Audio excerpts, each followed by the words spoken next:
coverage, community, commitment. This is WSFA 12 News at 6. WSFA 12 News on the air for more than 6 hours for an intense standoff that yielded few answers. Agents have descended on an East Montgomery neighborhood. But this is no doubt an active situation, and it is unfolding. We are the only live television station here on the scene. We have also seen tear gas coming from the roofs. They've inserted cameras into the home, but no one has come out of that home. Tonight, for the first time, we take you inside the home where it happened in an exclusive report. Good evening, everyone. I'm Valerie Lawson. And I'm Mark Bullock. He was the most wanted fugitive in the Southeast at the time. Desmonte Leonard's mugshot plastered on billboards and websites for allegedly opening fire at an Auburn apartment complex, killing 3 people. And then came the tip that led authorities to a home in East Montgomery. The nation watched for hours as officers searched the house relentlessly, but to no avail. Leonard was gone and the house was virtually destroyed. WSFA 12 News reporter Jennifer Oravet is outside the home for a story you'll see only on WSFA 12 News. And Jen, tonight you pick up where the search left off. Valerie, the homeowners were using this house as a rental property. No one's living here now because of the conditions inside. Tonight, we exclusively take you inside this house and talk about the price of tracking a dangerous fugitive.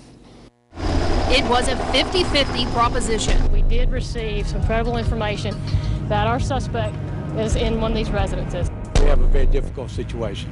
All the leads are there.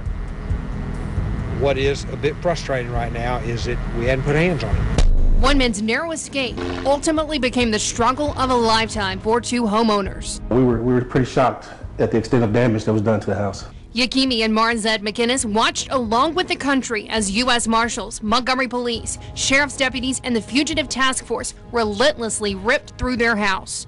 4 weeks later, the evidence of that 6-hour manhunt is present at every turn. Starting from the laundry room, all throughout the house, and you see the insulation all over. The holes in the kitchen are only the start of what spiraled into a massive search for Desmonte Leonard in the crawl space above the ceiling, ripping through the sheetrock, destroying everything that could conceal a fugitive. They pulled down insulation in each of the ceilings. I guess the holes represent what they were trying to see if anybody was actually up there. The couch where Leonard was allegedly seen still sits disheveled, covered in piles of insulation. Off the great room, The most surprising part, the master bathroom sustained the most damage. The tattered bathroom with exposed ductwork is closest to the garage, and portions of the attic where authorities initially believed Leonard was hiding. With the exception of cans of tear gas, the attic was exactly as the homeowners had left it. Empty and with only one heat source. When they said there was a heat source in the attic, there was a hot water heater there. While we will never know what was in the attic that Monday night, this is what we found. A water heater and a storage space still intact. We have no personal knowledge if he was actually here or not. But the real issue inside this house can't be seen. The gas was still pretty strong 2 weeks after the fact. We got all the windows open right now, so it's not as bad in the house. We're told that there were around 32 canisters of tear gas that were released in the house. The tear gas deployed during the manhunt will require the McInneses to rip out the ceiling, all electrical wiring, flooring, and most furniture inside the house at the time of the deployment. A costly venture that could add up to tens of thousands of dollars. This damage is extremely excessive. I don't think it had to be this excessive. In the days to follow, officials defended the action taken at this house and believe it ultimately led to Leonard's surrender. If that same set of circumstances happens tonight, we'll do the exact same thing. I believe that family members of this suspect, if not the suspect, were watching last night.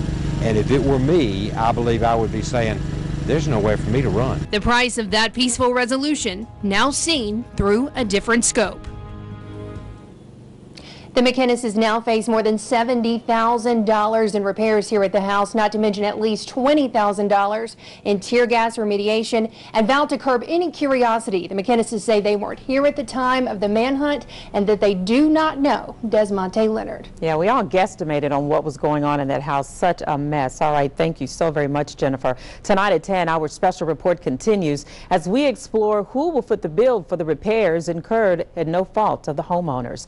And if you want more more of our exclusive report, go to WSFA.com. We've put together a slideshow of the damage inside the home, and you can tell us how much damage you think was done to the house. Vote in our online poll.